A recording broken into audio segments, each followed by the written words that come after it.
Hello there and welcome to 3Spoonies. We're your hosts, Karen, Jo and Claire.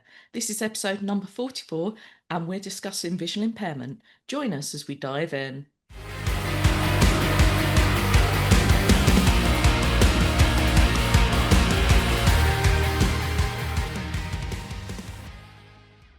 Are you drowning in admin? Struggling to keep up with emails, invoices, social media, or the endless to-do list that comes with running a business? Then it's time to call in Vicky Admin Fairy, an award-winning virtual assistant who brings order to admin chaos. Vicky works with all entrepreneurs, regardless of their background or abilities, to take care of the time-consuming tasks that slow you down.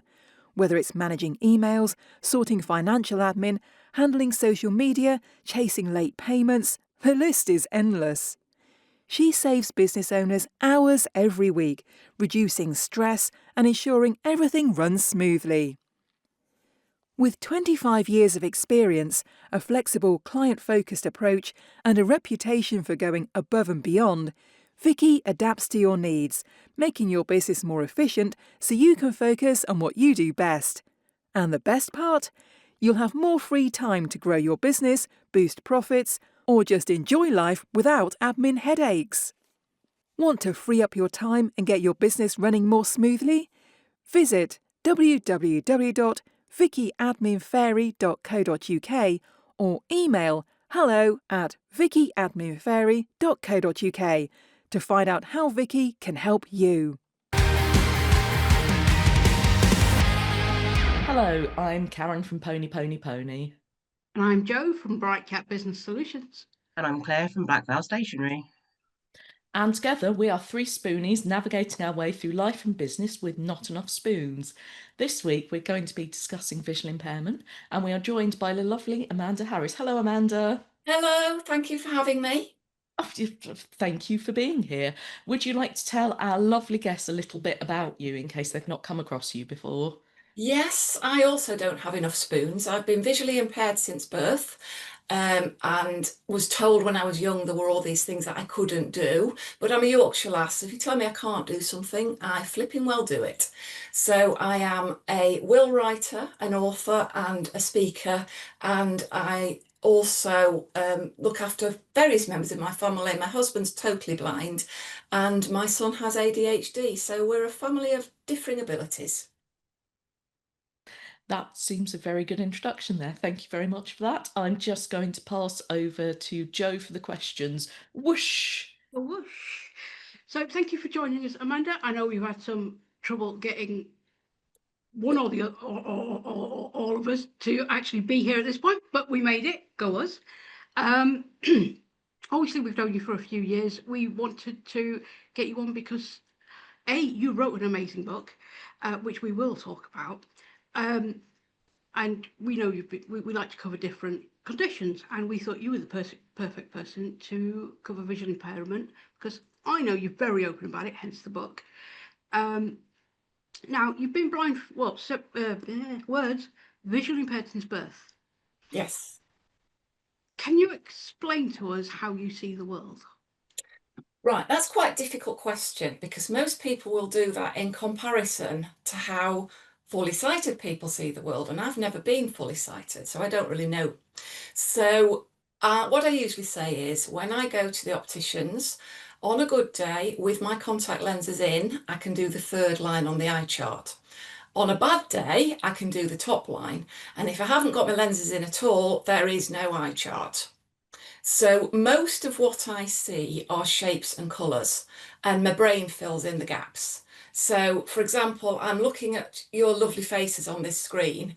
My eyes aren't telling me that I've got three people in front of me. My eyes are telling me that there are flesh-coloured blobs. I can see hair colours, I can see the colours of the tops that you're wearing, but my helpful brain is saying, actually, that's three people. And because the three people I've met, it's filling in the right bits and pieces. But when I'm walking down the street and there are lots of strangers passing me, my brain likes to give me a familiar face for every face that passes. So that can be a friend or a family member, or it can be somebody I saw on the telly last night. So I always say that's great if I've been watching Pole Dark, but not so good if I've been watching Last of the Summer Wine. Yeah, yeah. I mean, at least I'd say Ben describes everybody as flesh-coloured bollards until they interact with them. I would imagine that would be more useful because you're not going, do I know that person? I no longer run up to friends in the street and say hello. I used to when I was younger, and 9 times out of 10, it wasn't the person I thought it was. So if you see me walking down the street, come and actually say hello. Or as some of my friends do, come and tap me on the shoulder or, assault me. So I know who you are. Always good to know. Assault Amanda, but only if you're a friend. Only if you're a friend, yes. Yeah. Because otherwise it's wrong and we'll have to kill you. Exactly. We'll send Claire around. Yeah, that's fine. I've got a hole in the garden. Needs filling. So thank you. 'Cause I always wondered that because I've known you visually impaired. It's like, what do you see and sort of how does it affect you? So growing up, sort of what did you have to get used to? Because I assume you didn't know you were different. You were just you. Exactly. I mean, I didn't believe I was different. People told me I didn't believe it because I could see what I could see, and I thought everybody was the same. Um, I have three eye conditions, so I don't do things by halves. I've No. got optic neuropathy, which means that my optic nerve didn't develop properly. So there's nothing wrong with my eyes and nothing wrong with my brain. I just need a new optic nerve, or as my husband puts it, I need a new USB cable to join them. But apparently they can't do that yet. It's a bit tricky. So that's my first eye condition. My second is astigmatism, which makes everything look a little bit wobbly and out of sorts. And my third one is nystagmus, which means they move a lot of the time. When I'm on stage, I say to people they're probably doing the Argentine tango because I'm a bit stressed, but that's fine. I always have to say, whenever I speak to anybody, the most famous person at the moment with nystagmus is Richard Osman, and he's talking about it a lot because Thursday Murder Club's just come out. If anybody watching or listening to this has his phone number, please get in touch. I am stalking him. I have sent him the book. He's ignoring me at the moment. And if I was in a room with him, I would try very hard not to go, Richard. So yes, I have to. I'll finish with that now, just before I get arrested. Yeah. That's the Help a man best place stalk to Richard stop. Osman. I would love him to write something about the book, but basically he's too busy. You get there eventually. Just keep, Yeah. a gentle prod. Keep on badgering. Hmm? Be persistent. Keep on badgering. Yeah, I'm trying. Fabulous. Now, how did you meet your husband? Oh, right. I met my husband at Worcester College for the Blind. Now, when I met him, he had sight in one eye, and his sight in one eye was better than my sight in two. So Wow. it was great.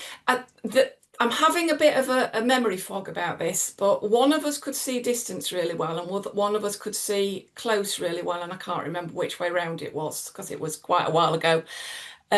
We met in a biology classroom. Well, I'd seen him round the place to start with. And then my biology teacher said, oh, Martin's going to come and join you for your biology lessons because I was having them on my own at the time. And I thought, oh, he's quite nice. I'll dress myself. So those of you that remember the 80s, I had a white shirt with shoulder pads that were affecting my hearing. And a long lemon skirt that these days we would call a maxi skirt, and white sandals. And I arrived at the biology lesson before Martin did. And Mr. Brown, the biology teacher, who knew exactly what he was doing, sent me out round the campus in the rain to collect soil samples. Oh no. Martin spotted me crouched by a flower bed with a trowel and a little baggie and with rain literally dripping off my hair. But we've celebrated our 31st wedding anniversary this year, so I obviously didn't look that bad. Oh. So yes, we knew each other. We had more sight than everybody else at Worcester, which was nice. We got to go to Alton Towers and go round and round and round on the rides and only queue once. And we got to take all the little kids into town shopping and all that sort of thing. So it was great fun. Yeah, long time ago. Yeah, but I knew it'd be a good story. Yeah. But yeah, I didn't realise that it could see when you met him. At least see how one-eyed. Yes. It's like it would be strange. Yes, my life, I don't know if his life does this, but my life is in two parts. It's when Martin could see and when he lost his sight. And they're very, very separate in my head because life is completely different now. I mean, Martin was born with glaucoma, which is usually something that people develop in older Yeah. age. But it is possible to have childhood glaucoma. His mum had it, so she knew there was a 50% chance that she'd pass it on. And his big brother escaped, and Martin got it. So he had an operation at the age of 15, so 2 years before I met him, that usually lasts for 20 years. Now, normally people have this operation in their 60s or 70s. So lasting for 20 years could be lasting for the rest of your life. His lasted exactly 20 years. His sight went at 35. Oh wow! But he was always very open with me. He always told me that it could happen. When you're 17 and in love, the future just wasn't something I'd really thought about, to be honest, until it happened. And we had one of those awful nightmares of a couple of years because he actually went blind when I was pregnant with our son, who is now 18. So that was an interesting year. There was a summer where he was off work adjusting to his new level of sight, and I was off work with morning sickness. And we just sat in a room in the dark, trying to adjust to this is what life's throwing at us at the moment. But He likes to send curveballs together. yeah, I know that was two at once. Yeah. It was, yeah, it was interesting. But our son is now 18 and got a girlfriend, a car, a job, and about to start a degree course, and he is fully sighted. So, it's all turned out all right in the end. We hope. I can't believe he's 18, but yeah. He is 18, yes. I know. Yeah, Last time you saw him was probably about 10, but yeah, 18. I think you might have been about 15, but yeah. Yeah. It's just wrong. Yeah. Right. I'm going to ask you about the things you were told you couldn't do. But ladies, do you have any questions about visual impairments, or specific to Amanda, or in general? I've got one just based on what she was saying about her husband's sight, because you said you can see it very differently. It's like him with sight, him without sight. Yes. It must have been quite a thing for him to have had the sight and then not have it. Like, does he talk about how he processes it and kind of He doesn't talk about it enough. Men don't, do they? I no, mean, he got very, very emotional when they said he was going to lose his sight, which is absolutely understandable. He had 3 weeks off work, just 3 weeks, and then went back to the job he'd been doing with sight, with a lot of equipment. So practically, he's really dealt with it. He still works full time. He's actually got a promotion since then. So the practical things, he does all the cooking. He books all the holidays. He does most of the cleaning. He pays all the bills. He does absolutely a lot more than I do around the house. So practically, he deals with it. Emotionally, he does not talk about it. Now, he has had a little bit of therapy, a little bit of counselling, which he said helped, but he wouldn't tell me any more than that. I'm the one that gets emotional about it all. He doesn't. yeah. He doesn't. He just deals with things as they happen. So he's amazing because if it was me, I'd be in a little heap in the corner saying, what's happened and this is for life. And but he just gets on with it. That is incredible. What I and know. what he does for work? He's a commissioning officer for the local council, so try not to fall asleep. I'll keep it short. He does strategy on things like how many care home places they're going to need in 10 years' time, and new care homes and all that sort of thing. So, whereas I am going out visiting clients, he is reading reports. When I say reading reports, listening to reports. Yeah. So he has one headphone in, which is his computer talking to him, and the other headphone in is the phone, and he can do both at once. Now, I don't know whether he has Oh, a brain that does that in the middle and has two halves. I could not do that. But he has been known to be listening to someone on the phone and also navigating a spreadsheet. Now, I can't navigate. That's incredible. Yeah, he is incredible. I don't know how he does it. The funny thing is that there's often a cat sitting between him and the screen. And I will stand behind him and think, do you know that cat's there? Do you? You're on a Zoom call and do you realise that they've got cat face rather than yours? and cat butt. Typical Zoom, isn't it? Cat comes in and Oh, gets in the way. absolutely. Absolutely. Yeah. But he is, I admire him so much. I do wish That he'd is open up because opening up about things is very good, as I've found, because as you know, I've completely opened up about mine, but that's the way he deals with it. That's incredible. Like, yeah, I can't think of another word other than that. It's just No, incredible the way he deals with yeah, it and copes with it. And like you said, he does so much around the house and yeah, still keeps going because, yeah, women, I know we process things very differently. Like we've got a friend who started losing her sight at 15 and she's only like, yeah, 21 now, 21. 22 with mm, her. Yeah, yeah, you Um, man. oh, sorry. Yeah, And she's 21, she's kind 22. of been going through the process of trying to deal with it more. She's just yeah, got a guide dog, which she ummed and ahed over, do I need it? Does someone else need it more than me?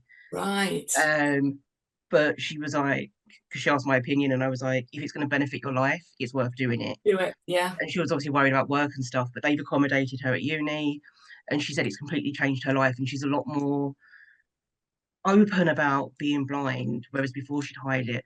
yes, yes. I mean, I used to worry that people would think I was unprofessional or incapable. I used to hide my visual impairment. And then I suddenly realized that actually people think, well, first of all, it makes me memorable. And as a small business owner, you want to be memorable, don't you? So, but then people would give me an extra cup of tea or a lift home or, and they were wonderful about it. So I had to get over that hurdle. And my husband, Martin, just seemed to have that built in. So, yeah, it's a good job we're different. Yeah, If we were both like me, nothing would get done. yeah. But He's it, got a Balance very each other impressive. out.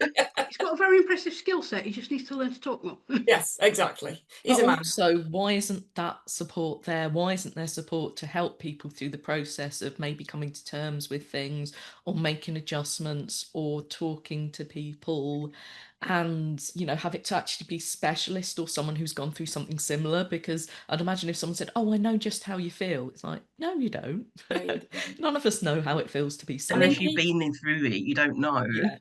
Martin had none of that. I mean, when his sight started to, because it went very quickly, it started to go. They rushed him into hospital and tried to save it.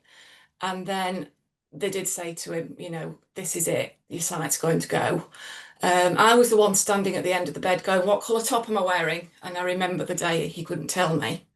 But literally, they then discharged him from hospital and went, off you go home. That's Wow. it. That's There it. was nothing. But because we have both been visually impaired, we knew where to go. So we went to My Sight Nottingham, which is a really good organisation. They do practical equipment, but they also do support groups and therapy and things like that. As usual in visually impaired groups, he is about 20 years younger than everybody else because most people lose their sight in older age. So, but yeah, we luckily we knew where to go. I mean, that was 19 years ago now. Hopefully things have changed, but he didn't get anything automatically. Yeah, you get to fight for everything. Yeah, yeah, exactly. We all know that. You have to Yeah, fight for everything. Yeah, It's a long process. yeah. absolutely. Karen, do you have any questions? Um, Not at the moment, no. I was Ooh. I think there might be something that comes in better later. So Ooh. stay tuned for that, no spoilers. But I was thinking now would be a lovely time for a break for Spoonsful of Loveliness. So here's some lovely things for our sponsors you don't have to fight for.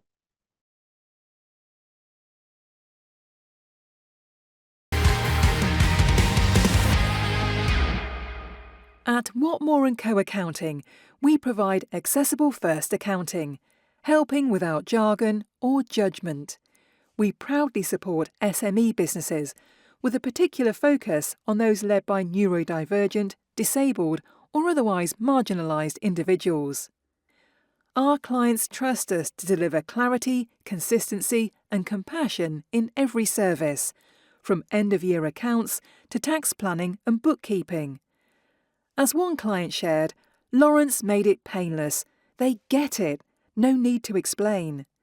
Schedule your free consultation today on our website. Visit whatmoreandco.com today. Whatmore & Co. Accounting that understands your business and your needs.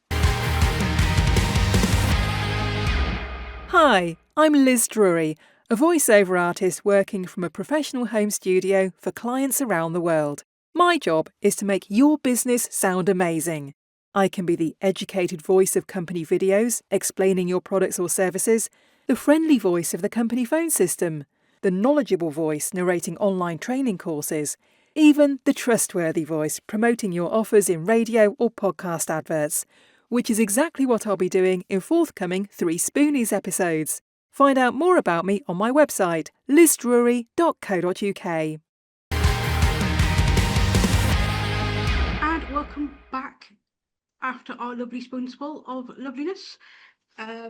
We are with Amanda Harris and we're talking visual impairment. Now, Amanda, I know you were told that you couldn't do lots of things that you decided to ignore. Is there a highlight reel for those? Is there a is there a what? Sorry, I didn't catch the end of the question. Sorry, is there a highlight reel of things you've been told that you couldn't do? Oh, yeah. Well, when I was 6 weeks old, so imagine a 6-week-old baby, and they'd noticed that I'd got the nystagmus, the eye movement, so they knew there was something wrong. And at that point, the consultant said to my parents, she'll never thread a needle, she'll never drive a car, she'll never fly an aeroplane. Don't know how he knew that. I have threaded a needle. I have driven a car once. I had a driving lesson for my 21st birthday with a very, very brave driving instructor. The first thing he said to me was, can you see that grey thing over there? And I said, yes. And he said, good, because that's your dad's car. Don't go too fast. So I have done that. I was told that I would never pass any exams and that I was unemployable. And in fact, I was on benefits at the age of 17 as unemployable. So, yeah, I mean, I've now been self-employed and run my own business for 14 years. So now I am unemployable, but that's on my own terms. That's not because somebody's told me. I was that person who, when I got my law degree, actually wrote some letters to people that said I would never get any qualifications because why not? I love that. Basically, I don't want people, because I was in it started at primary school, all this, you'll never get qualifications. And I don't really want other young people to have to go through that sort of thing, because only you know what you can do and what you want to do. And when you're a child, you believe the adults around you. And if they say you can't do this, you believe them. So what I want to say to young people is, give it a try. You might hate it, like me thinking everybody else is going to nightclubs and I'm missing out. And then I went to a nightclub, immediately got a migraine and went home. So you might hate it. You might be able to do it in a different way to everybody else. You might be able to do it with help, but give it a go, whatever it is. Maybe don't try a high ropes course like I once did, but that's Or what course? a high ropes course. As in Like Tell me more. As in up in the trees with the No. yes. I love that. Yes. How did it go? There was a lot of squealing. The first obstacle was a horizontal plank suspended on 2 ropes, and as I stepped onto it, it began to swing. So I was swinging from side to side, and I looked downwards, and I was standing on a brown plank, and beneath me was the brown of the ground, and my eyes told me, it's all brown, it's fine, it's flat, just walk forwards. So I was basically blind because it wouldn't tell me what I was on. So I squealed a lot. My son was 12, and apparently they can die of embarrassment at that age. It's a thing. But the instructor said, I get the kids to go around this blindfolded, you can do it. He said, if your eyes are distracting them, then shut them, which was quite scary. And I made it, there were 2 levels to the course, and I did the bottom one. I didn't go up and do the top one.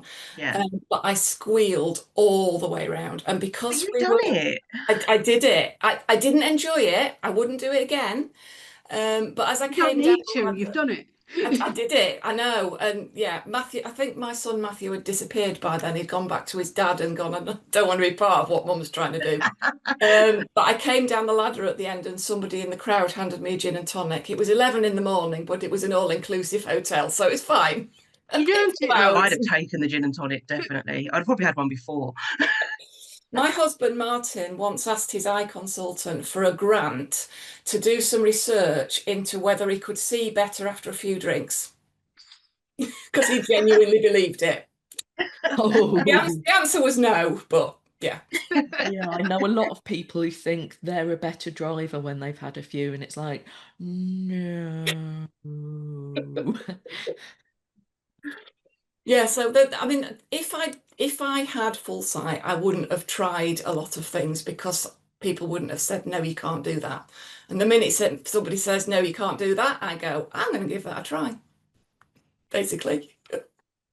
Yeah, that's what I think. When I met you, I used to first time I heard something like that. It's like, I like you, but yeah, it's great to go. You can't tell me what to do, and you know, just do it anyway.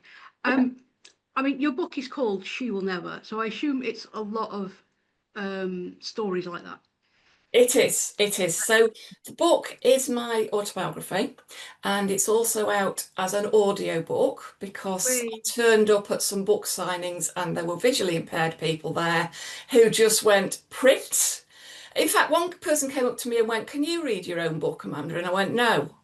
And she said, well, why are you trying to get us to read it then? So I managed to find someone who changed their recording studio around for me so that I could read it. So it's print and audiobook and Kindle. But it's my autobiography. It has got photographs in it, so you can see me with my nasty perm in the 1990s if you want. But it's also got some hints and tips for people facing sight loss or have relatives or friends facing sight loss at any age. Including, I mean, it's got tips for organisations that might be able to help with either employment or social life or things like that. But it's also got hints and tips about how to avoid the embarrassment of it all, because it's a very embarrassing condition. I never remember a face. And some people, as soon as I say that I am visually impaired, they immediately become embarrassed, which is the worst thing that people can do around me. And they often become embarrassed about language. So they'll say something like, did you watch EastEnders? Like, oh, I said watch. Oh, I'm terribly sorry. Oh, no, I shouldn't say that. So I say in the book, I do watch television. I can see things from your point of view, and I do have a vision for my business. The language is the same. The worst thing you can do is get all hung up and embarrassed on it, because I don't notice what you've said until you start unnecessarily apologising. So there's lots of little bits and pieces like that in terms of being around people who are visually impaired, which probably apply to people who have lots of different challenges in their lives. Because Yeah, I believe very strongly that every single one of us has a challenge in our life that often that we don't share with other people. And maybe if we did all share it and we did all ask for help when we need it, it would make things easier. But in our culture, in the British culture, asking for help is often seen as a weakness and is a very difficult thing to do. So there's a lot in the book about how much you can get out of asking for help and how to avoid those people that just go, I don't want to know you because you're visually impaired, which no one's ever said those words, but it has happened. So it's got Really? all sorts I of mean, I bits. don't know why I say really, because it happens with so many other things, It but does. It it's yeah, does. just such a shallow thing to not want to know someone for. I know. I mean, yeah. we lost, Martin and I lost quite a few good friends when he lost his sight completely. because they suddenly thought, well, they didn't tell me why, but I'm assuming that they thought the friendship would somehow be different. Maybe we would need more help. Maybe we'd assume they'd give us help, but they just disappeared out of our lives. But actually, the friends that we've gained since then are much better friends because they've made friends with, they've accepted us as we are. So Yeah, all Yeah. in all, that's what you want. yeah.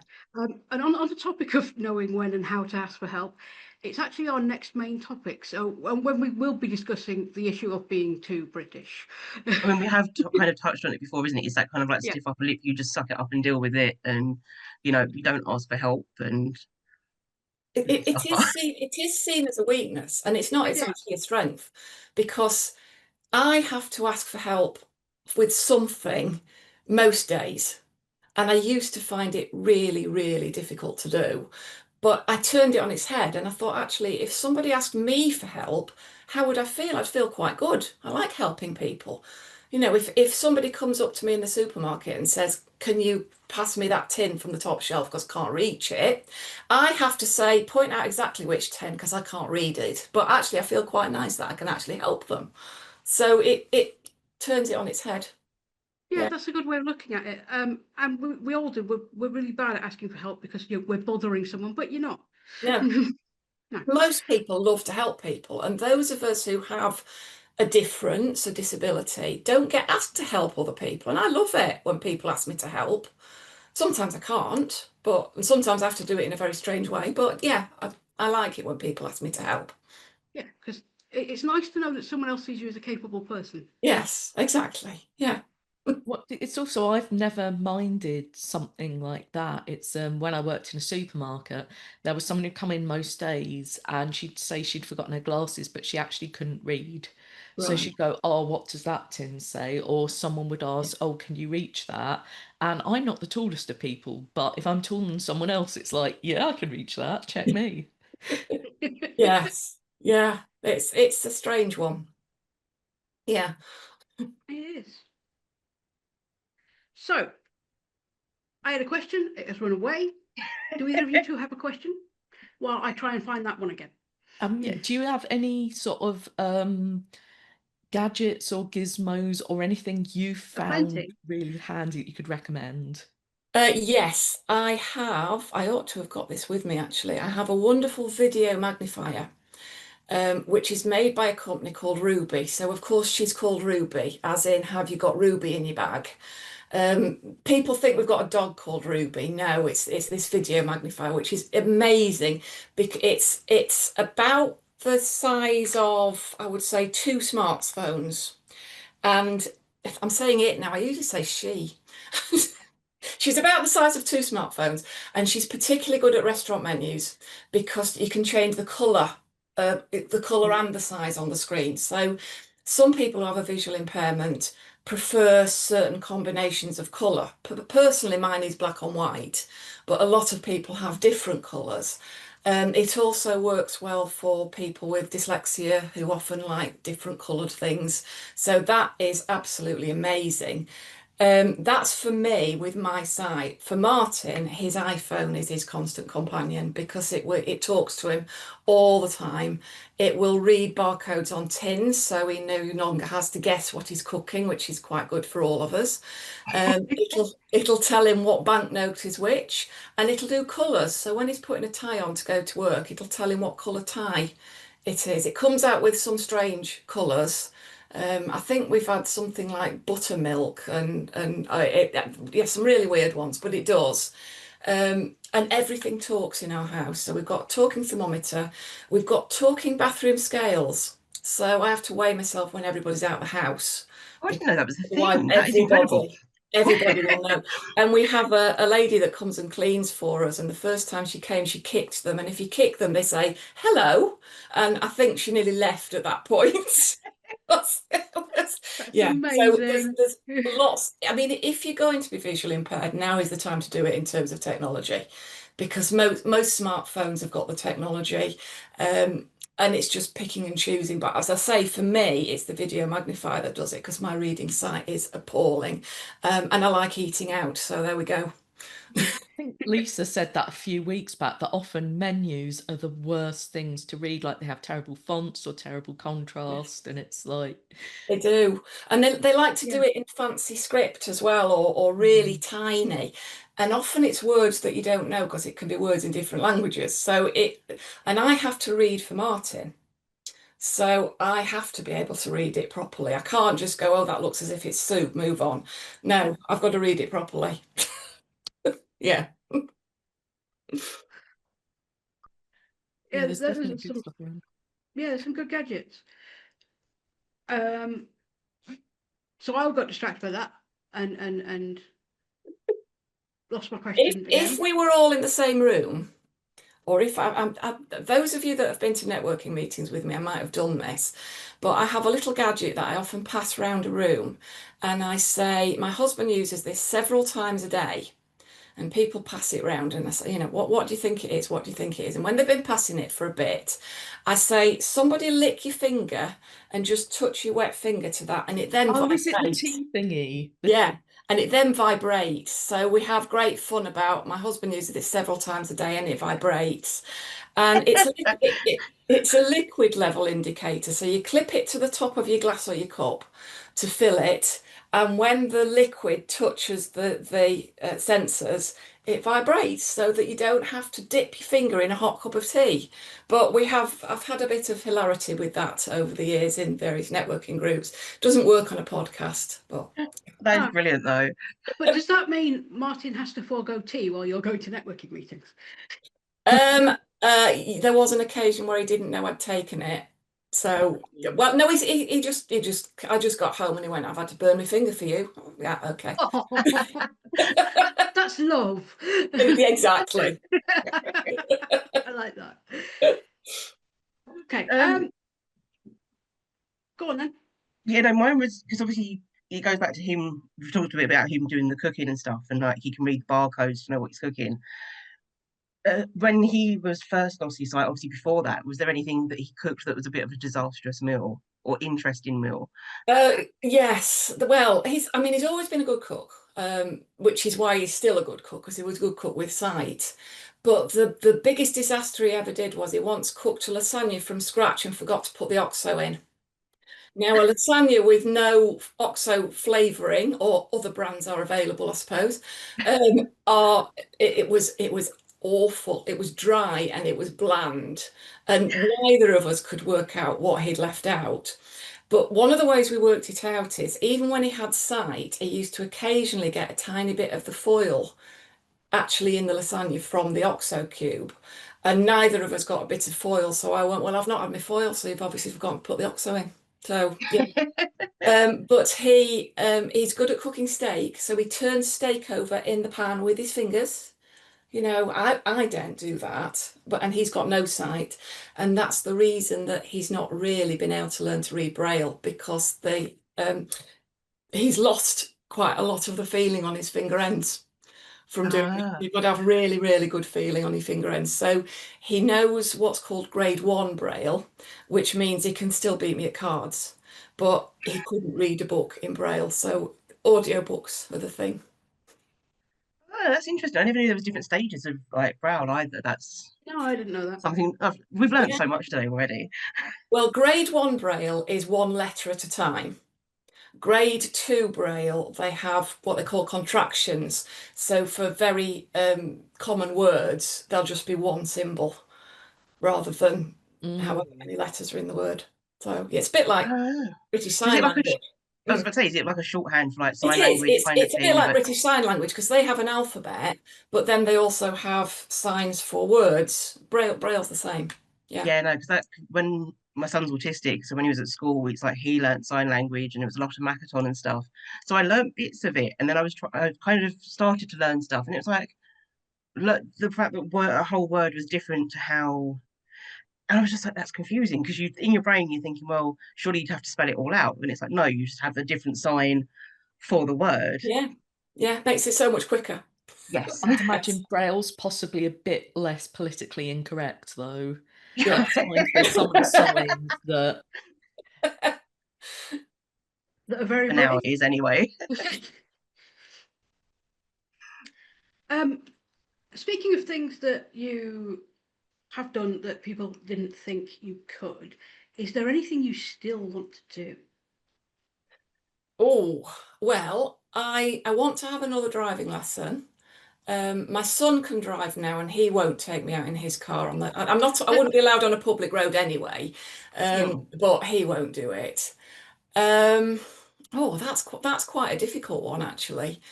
Um, no, I don't think there is, because I think I'm one of those people that if I want to do it, I just do it. I mean, I'm a member of a amateur dramatic group, and I've played some very ridiculous roles on stage. So I've done all of that. I'm not much of one for traveling, because obviously we can't do sightseeing, the pair of us. That doesn't really work. Um, so no, I think and I wanted to get into public speaking, and I did that a few years ago now. So I do speaking to all sorts of different groups.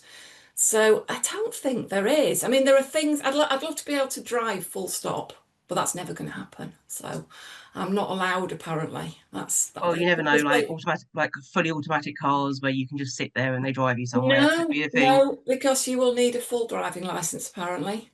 That makes me Even sad because I was waiting for those.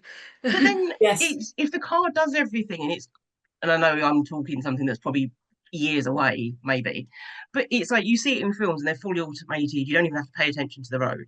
Would you Why would you need a trust driving it though? Like license? if something because went wrong, there there's had to be an override, doesn't No, I there? wouldn't trust it, to be fair. well, they say there is they say that one of the reasons is the worst case scenario is you have got to swerve one way or the other. And one way you're going to run over one person, and the other way you're going to run over a lot of people. That's the Now, the trolley car problem. might have the wrong decision. So you have to be able to take over. Ah, Yeah, there has to be a brain in there to, I suppose, assess the risk. I Yeah. mean, would you trust Elon Musk to decide who to run over? Because No, no. No. that would not be a good no, decision. no, absolutely not. No. But yeah, I was going to be first in the queue for the self-driving car, but apparently it's not going to happen. So I'd have been right behind you. yeah. It's like, I can't drive, but that sounds amazing. Yes. We're stuck on the bus. Yeah, and I don't do buses. It vibrates too much. It hurts. I have to get a Yeah, tram or a taxi.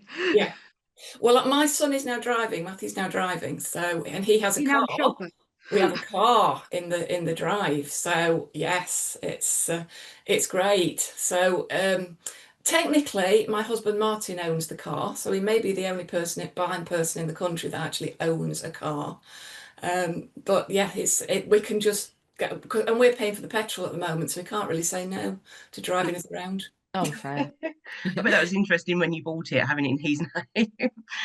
Yeah, and did you know you can't get car finance unless you've got somebody over the age of 18 with a driving license? Oh, Matthew was 17 at the time, so we had to do things a different way again. So yeah, interesting. that is interesting. A little bit silly. Any other questions from you, ladies? Yeah, No. are there simple things businesses can do to be a bit more accessible? Or preferably a lot more accessible, but starting off with simple things. Yeah. So I visit clients at home, so I tend to think that I am accessible to anybody because they're in their own home. Um, if you've got business premises, the thing is to make things easy to see. So simple things like lines on the edges of steps so that you can see them. The number of times I've fallen out of people's houses. Yeah, I can't count on the things in one hand. Um, ask people. Ask people if there is something simple that you can do to help. So I do wills in large print. I do audio versions of wills, and I can actually do them in Braille because I know somebody who can Braille them. So it's a question of asking the question. I can make a reasonable adjustment. Is there something that I can do to help? Yeah, now you might not be able to do what they're asking for, but if you've asked the question, you've shown willing. Because I think so many companies don't think about it. So the two things for me, really, when I'm going to a business are not falling down the steps and the lighting once I get in there, because people seem to think you need mood lighting in a bank I came across the other day, really dim lighting in the bank, and I thought that's just not right, you know. I mean, I'd love discos to have proper white lights, but you know, that's never going to happen. But in a bank, you would think, wouldn't you? So, and restaurants and things are the same. And talking of restaurants, you can have your nice swirly menu, but a large print one and even a Braille one might be good as well. So some of the things that I need are very, very simple. They might cost a little bit of money. I have been to restaurants where they've said we've got one large print and one Braille menu. That's fine. You don't need lots of them. And they always give Martin the Braille one, and he goes, "No, it's all right. My wife's going to read for me." So I get Ruby out of my bag. Yes. So that there are some very simple things, but everybody's experience of visual impairment is different. So it's not one size fits all. So for anybody, I would just say, ask, have something on a letter that you send out or something to say, you know, is there something we can change that will make it easier for you to use our service? Amazing. Fabulous. Well, thank you, Amanda. I'm going to pass back to Karen. Whoop. So, Amanda, is there anything you'd like to plug? Well, I'm going to plug my book now. I'm even dressed to match it. Look, there you go. I think it's going a bit shiny in the light, but there you go. Shit called Oh no, Sheila that's okay there. Yeah. Achieving My Vision with a Visual Impairment. And it's available on Amazon in print, Kindle, and audiobook. And also, I do talks to groups with similar to what I've said today in the podcast. So I'm based in Nottingham. So I do in-person talks to local groups all over the place in Nottinghamshire, and I also do talks to groups online. Although you don't get all the props and the running around if I do it online. So if you would like to book me for a talk, that would be great too, because that's what I do in between writing wills. Entirely fair enough. So thank you very much. And thank you to you for joining us for 3Spoonies on visual impairment. We'd love to know your thoughts in the comments. Don't forget to subscribe for our weekly podcast and leave us a review. You can also buy us a coffee if you like what we do, although mine is currently a mango and honeydew bubble tea. Links, as ever, will be in the show notes. We'll see you next week for community questions. Have a great day and keep track of your spoons.